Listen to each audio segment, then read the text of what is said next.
Hello students, myself Dr. Muhammad Ahmed. I welcome all of you to the new session of Bridge Course for Engineering Mathematics. Students, in the previous 3 sessions, we have seen what is the meaning of integral and how to evaluate the integral, and also we have seen few standard formulae for integration and few standard rules for integration and various forms of integrals, and at the end of the last lecture we have seen what is the meaning of integration by parts.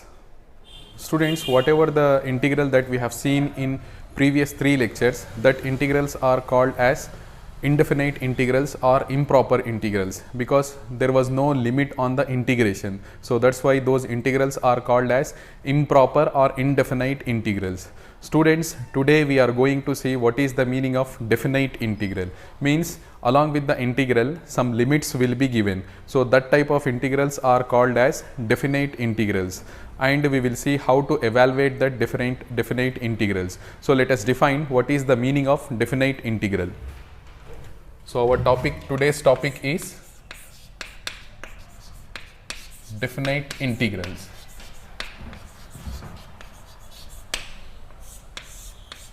First we will define what is the meaning of definite integral, that is definition of definite integral. Suppose we are having a function, let f of x, which is defined from the closed interval a comma b to real numbers r. Let this is a function, is a continuous function, is a continuous function, and let there exist another function g of x. There exist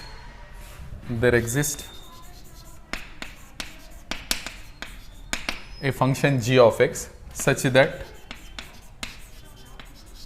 if you find the derivative of g, that is if you find g dash of x, then you are getting the function f of x, right? What is g here? G is called as antiderivative of f. G is called as antiderivative of f, means if you differentiate g, then you are getting f. So such functions are called as antiderivative of f. G is called as antiderivative of f because if you differentiate g, that is g dash, then you are getting f. If this is the case, then definite integral of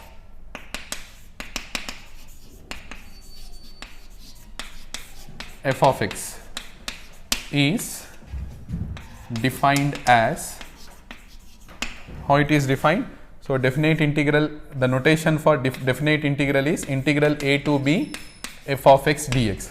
This is the notation for definite integral, integral a to b f of x dx. This is the notation for definite integral, and it is defined as when you integrate f of x, what you will get?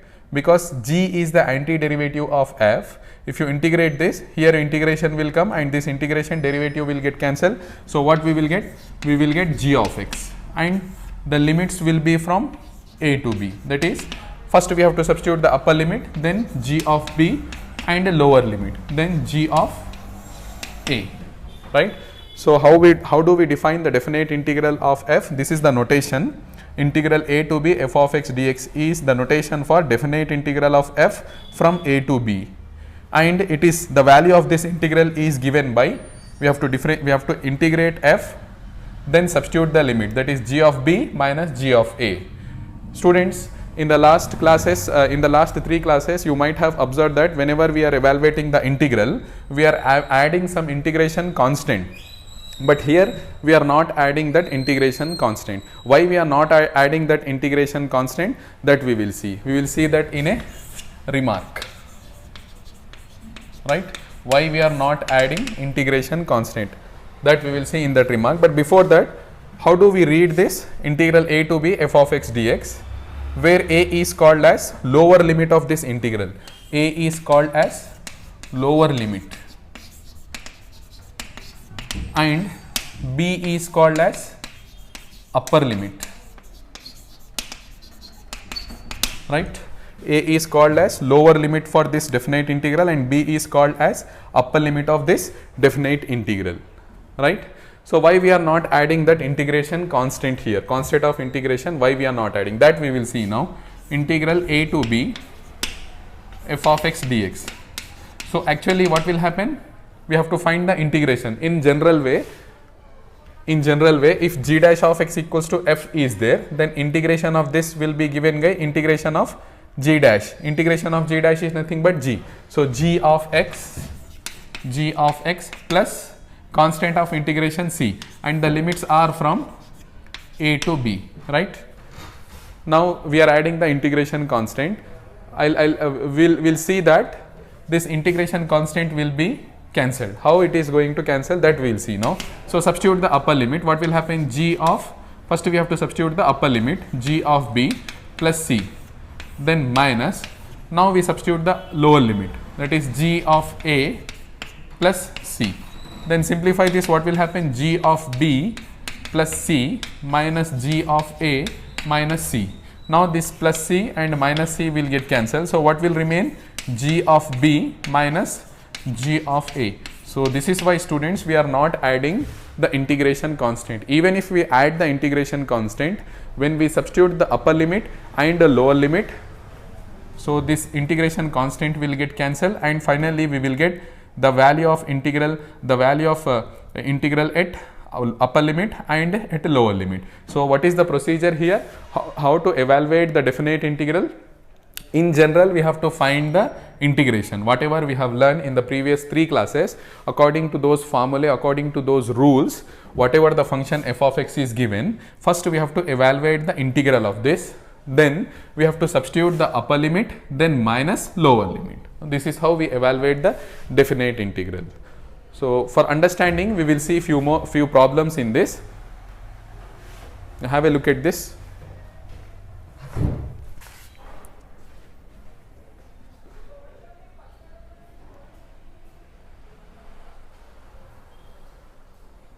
Okay, now we will see problems related to this evaluation of definite integral. So problems. So first one is evaluate integral 1 to 2 x square dx. What is the question? Evaluate integral 1 to 2 x square dx. How to evaluate this? Integral 1 to 2 x square dx. So what is the procedure? First we have to find the integration of f of x, then whatever the integration we are getting, in that first we have to substitute the upper limit, then minus lower limit. So what will be the integration of x square here? It is in the form of x power n. So the formula of integration x power n is x power n plus 1 by n plus 1. So according to that formula, it is x power 2 plus 1 by 2 plus 1, and the limits are from lower limit is 1, upper limit is 2. Then simplify this. What will happen? X cube by 3, 1 to 2, right? First substitute the upper limit. Then what will happen? 1 by 3 you keep outside, 1 by 3 as it is. Then substitute the upper limit, 2 power 3, minus substitute the lower limit, 1 power 3. Then what will happen? 1 by 3 into 2 cube is nothing but 8, minus 1 cube is 1 only. Then what will happen? 7 by 3, right? This is the required answer. So what we are doing? First we are integrating the given function by the known formula that we have seen in the previous 3 classes, right? According to that, the integration of x square is given by x cube by 3, right? Then we have to substitute the upper limit, then lower limit. So where we have to substitute the upper limit? Wherever x is there, we have to substitute the upper limit. These are the limits for x variable, because the variable of integration here is, we are integrating this with respect to x. So these limits are for x only. This 1 and 2, lower limit and upper limit, are given for x only. So that's why we have to substitute these limits, lower limit and upper limit, at the place of x only, right? At the place of x means 2 cube, then minus lower limit 1 cube, right? 2 cube is 8, 1 cube is 1, so 8 minus 1 is 7 by 3. Now we will see one more problem. Second problem, evaluate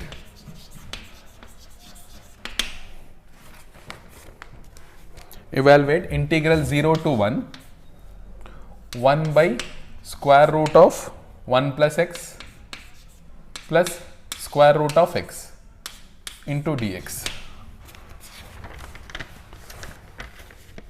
Right? What is the question? Integral 0 to 1, 1 by square root of 1 plus x plus root x dx. How to evaluate this integral? First, how to find the integration of this? Directly we cannot find the integration of that. For finding the integration of that, we need to rationalize that. So let us rationalize first. Integral 0 to 1, 1 by square root of 1 plus x plus root x into dx. This is equals to integral 0 to 1. Now let us rationalize. 1 by square root of 1 plus x plus root x into, here we have to take minus and multiply and divide with square root of 1 plus x minus root x. Right? This is called rationalization of the function. We have rationalized this. Then what will happen? Further, this is equal to integral 0 to 1. Here what will happen? In the numerator 1 plus x minus root x will be as it is, and in the denominator what will happen?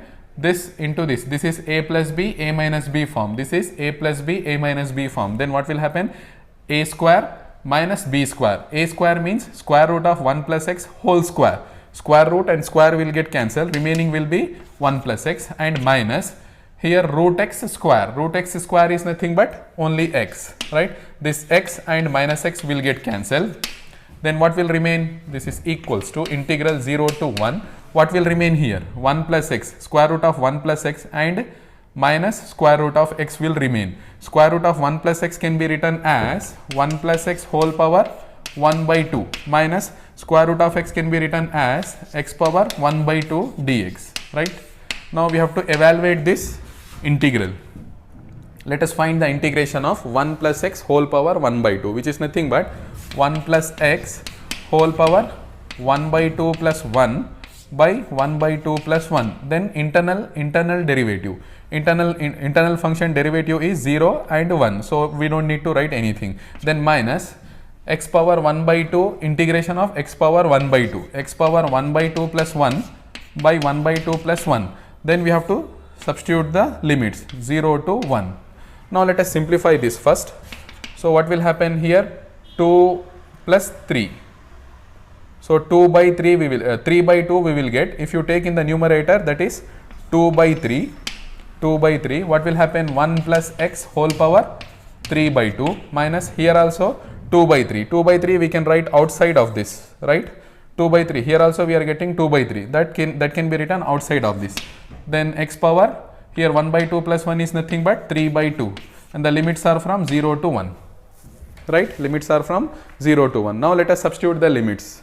Let us substitute the upper limit first. 2 by 3, upper limit is 1. So 1 plus 1 whole power 3 by 2 minus 1 power 3 by 2.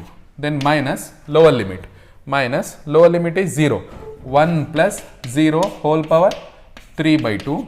Again this minus and lower limit minus. This minus and lower limit minus will become plus 0, right? We have to simplify this to get the answer. What we will get? 2 by 3. Here 1 plus 1, 2. 2 power 3 by 2. 2 power 3 by 2 can be written as 2 root 2, right? 2 power 3 by 2 can be written as 2 root 2 minus here 1 is there, 1, and here 1 plus 0 is 1 only. 1 power 3 by 2 is 1 only, minus 1. So what we will get? 2 by 3 into 2 root 2 minus 2 root 2 minus 1 is nothing but minus 2. Then minus 2 can be taken out. Here 2 is there, here 2 is there. Take out. What will happen? 4 by 3 into root 2 minus 1. This is the required answer. 4 by 3 root 2 minus 1 is the required integral, definite integral of given integral, right? This is how we solve the given problems. We will see few more problems. Have a look at this.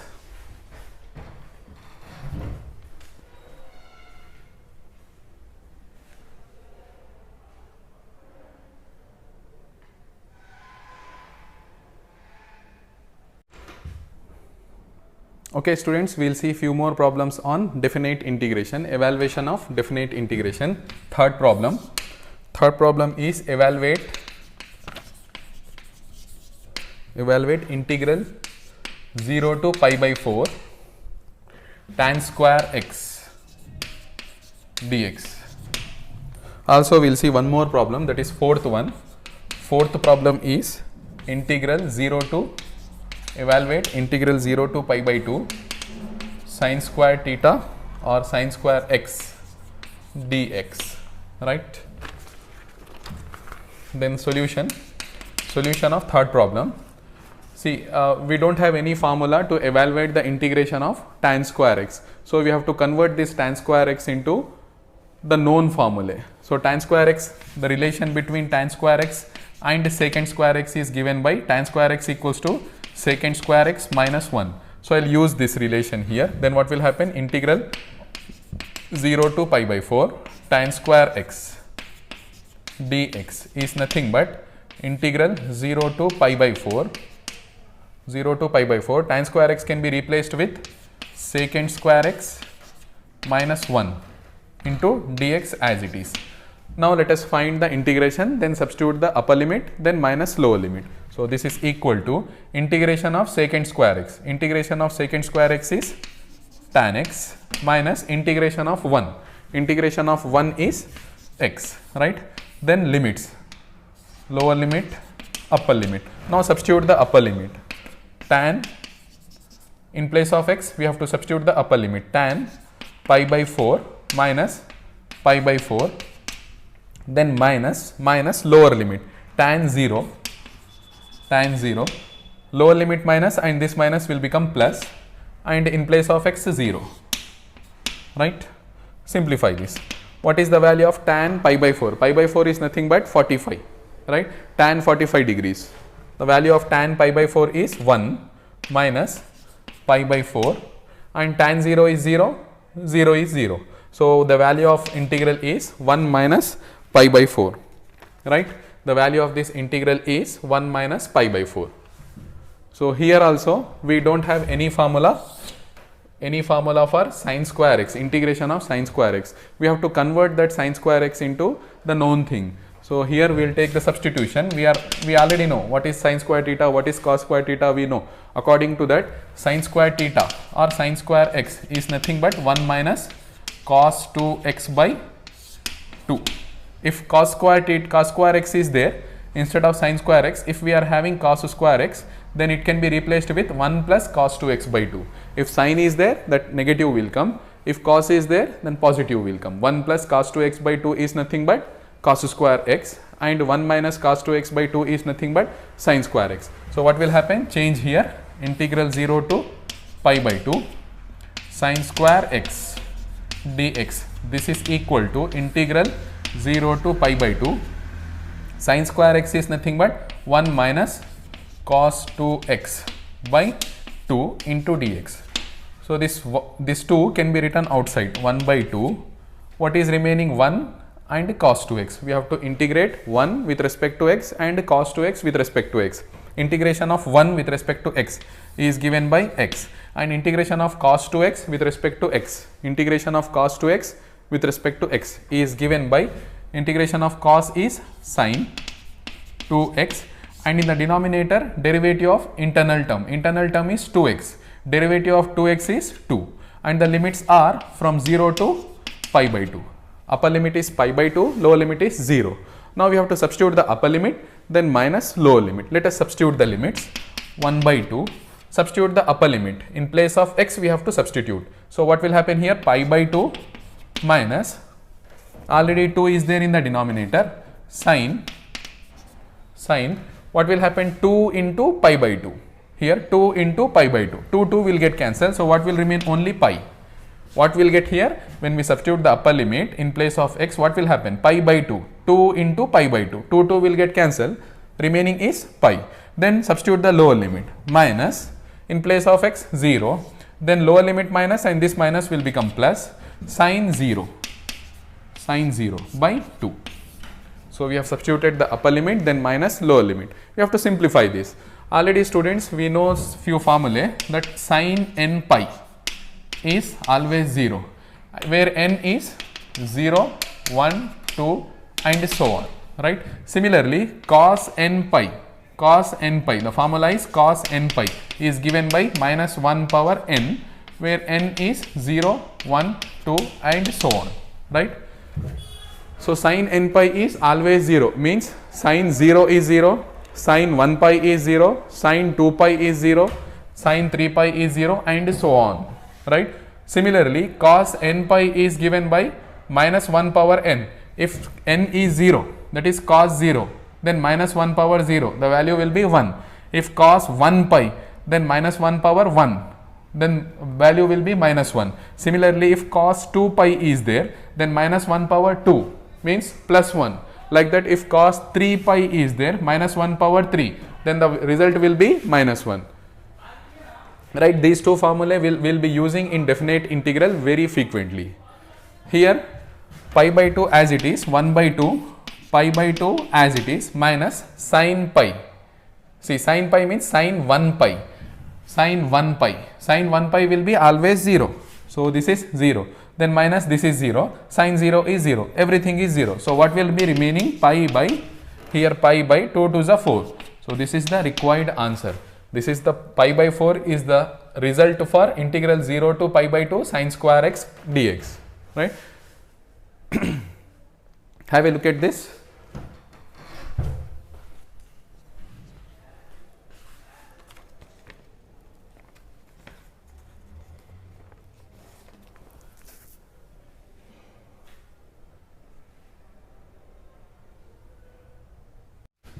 Okay students, we will see few more problems in this. Next is fifth problem.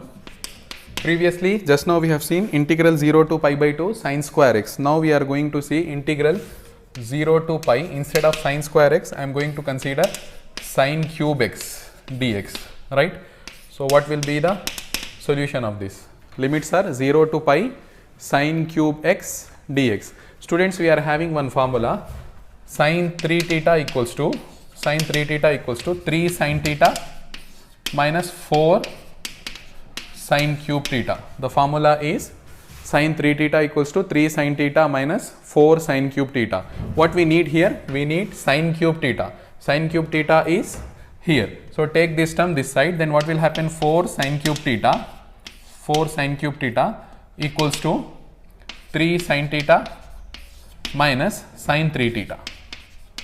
3 sin theta minus sin 3 theta. Further, we need only sin cube theta. So 1 by 4. This 4 can be taken this side. 1 by 4. 3 sin theta minus sin 3 theta. Right? Sin cube theta value is 1 by 4. 3 sin theta minus sin 3 theta. That we will use here. So integral 0 to pi sin cube x dx can be written as integral, already sin cube x is nothing but 1 by 4. So 1 by 4 I will write outside, 1 by 4, then integral 0 to pi, 1 by 4 integral 0 to pi, what is there? 3 sin theta, 3 sin x minus sin 3x, right, 3 sin x minus sin 3x according to this formula into dx. Now we know what is the integration of sin x, also we know what is the integration of sin 3x. We are converting this to this because we don't know what is the integration of sin cube x. So that's why we are converting by using this relation. Then what will happen? 1 by 4, integrate this, 3 into integration of sin x. Integration of sin x is minus cos x, right. So that's why I am putting minus here, minus cos x. Then next minus integration of sin 3x. Integration of sin x, sin is minus cos x. So this minus and minus will become plus cos 3x by internal derivative. Internal derivative is 3, right, and the limits are from 0 to pi. 0 to pi. Let us substitute the upper limit, then minus lower limit. So 1 by 4 minus 3 cos pi plus cos 3 pi by 3, right. Then lower limit minus, and this minus will become plus 3 cos 0, lower limit minus will make this minus, then cos 0 by 3. Let us simplify this. What will happen? 1 by 4. Just now I have written the formula cos n pi equals to minus 1 power n, right? Cos n pi equals to minus 1 power n. Here what we are having? Minus 3 cos 1 pi. Cos 1 pi is nothing but minus 1 power 1. So minus 1 only. Plus cos 3 pi. Cos 3 pi is nothing but minus 1 power 3. That is also minus 1 only. Minus 1 by 3. Plus cos 0 is 1. Cos 0 is 1. 3. Minus here also cos 0 is 1. 1 by 3. Right? So what will happen? Minus and minus will become plus. Plus 3 and plus 3. 1 by 4 plus 3 and plus 3. 3, 3, 6. 6 minus 1 by 3 minus 1 by 3 is nothing but minus 2 by 3. Now 1 by 4, simplify this. 6 3 is 18, 18 minus 2, 16 by 3. See this 4 and 16 will get cancelled, remaining is 4 by 3. Right? This is how we evaluate the given definite integral 0 to pi sine cube x dx. Wherever sine cube is coming, we have to use this relation. Sine cube theta equals to 1 by 4, 3 sine theta minus sine 3 theta. And wherever we are having cos pi, cos 3 pi, there we have to use cos n pi. Cos n pi is minus 1 power n. Right? We will see one more problem. I am going to erase this formula. Here we will see one more problem.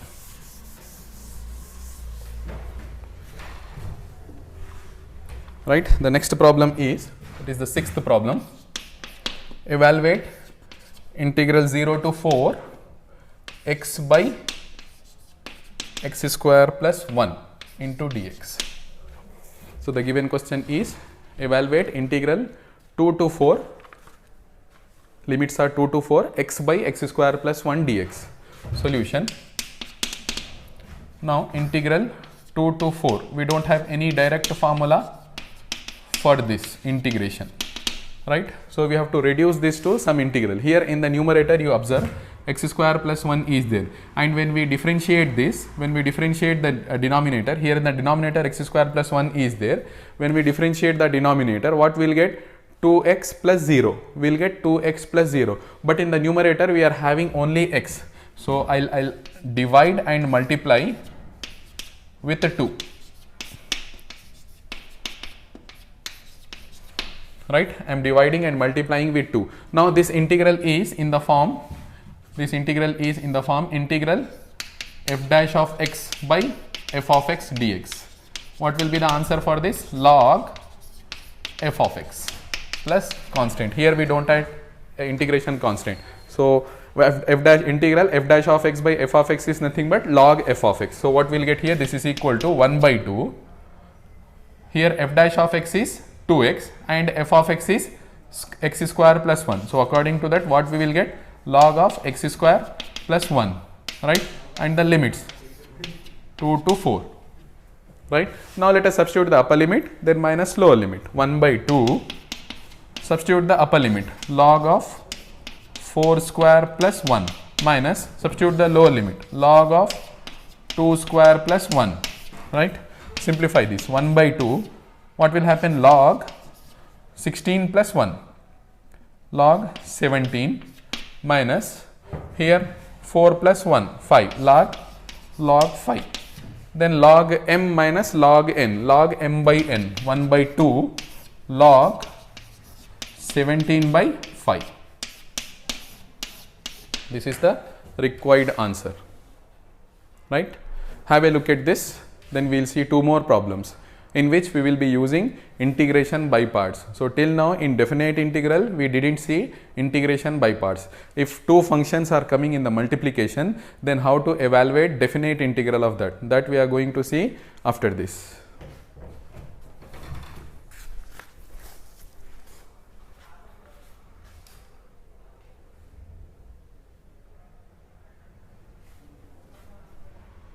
Okay students, now we will see problems in which we have to use integration by parts. So first problem is in this, or else you can even consider this as 7th problem. 7th problem is integral 0 to 1 x into e power x dx. Solution. So for understanding purpose, we are considering very simple problem in integration by parts, even though we have seen difficult problems in integration by parts in the previous lectures. But here for understanding purpose, we are considering the simplest problem, right? X into e power x, integral 0 to 1 x into e power x dx. Here which function should be considered as first function and which function should be considered as second function? For that we have to follow Eilert rule. According to Eilert, this is the algebraic function and this is the exponential function, and in Eilert a comes before e. So in Eilert a comes before e, so that's why algebraic function should be selected as u.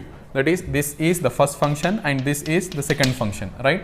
So first function as it is integration of second function e power x. Integration of e power x is e power x.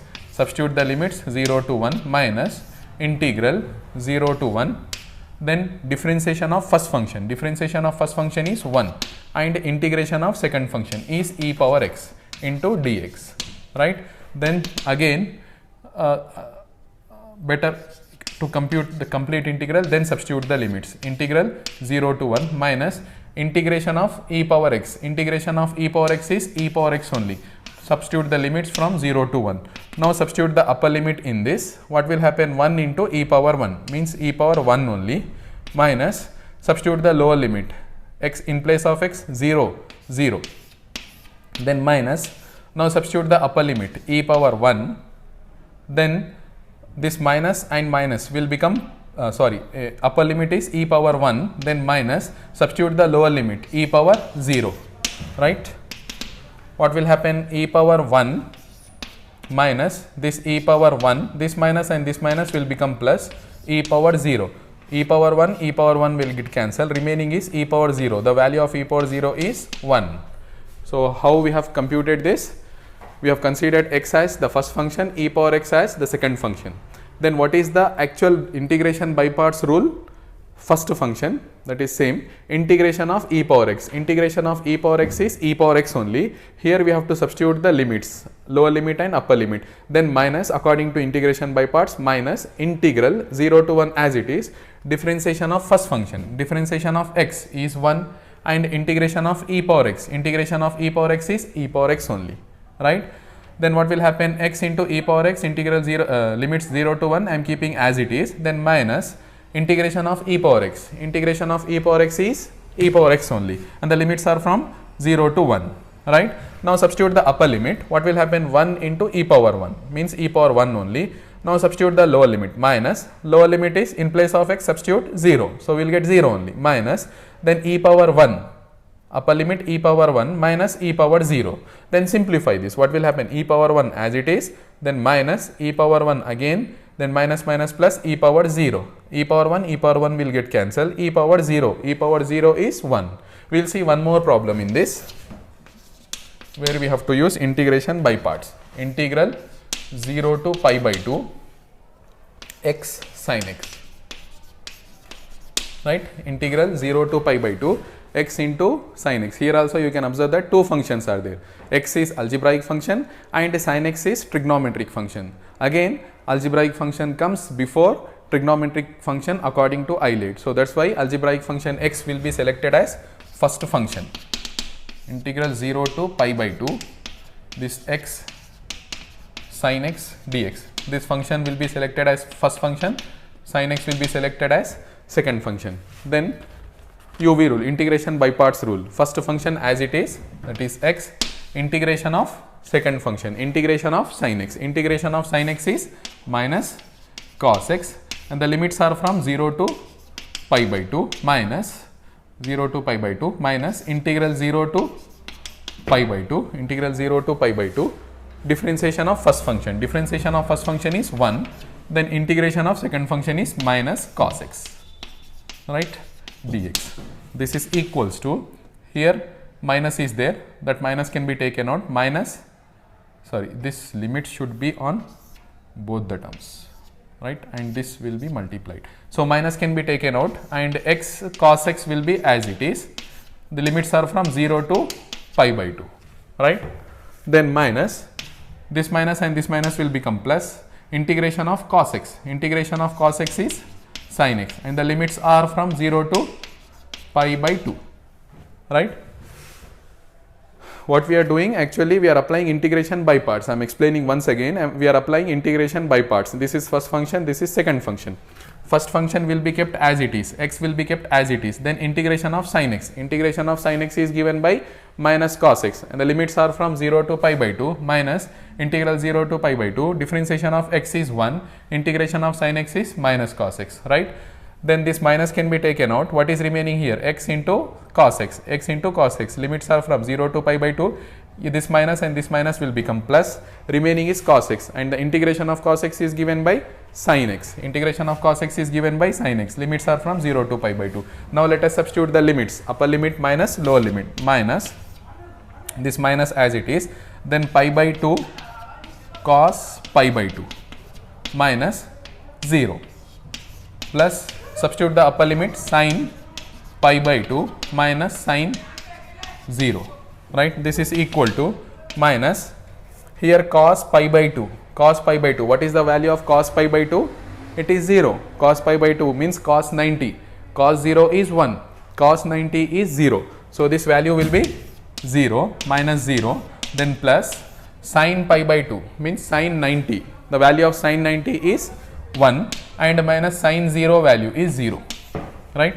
So further what will happen, this is complete 0, only 1 will be remaining. So this is the required answer for the given integral. Have a look at this, students.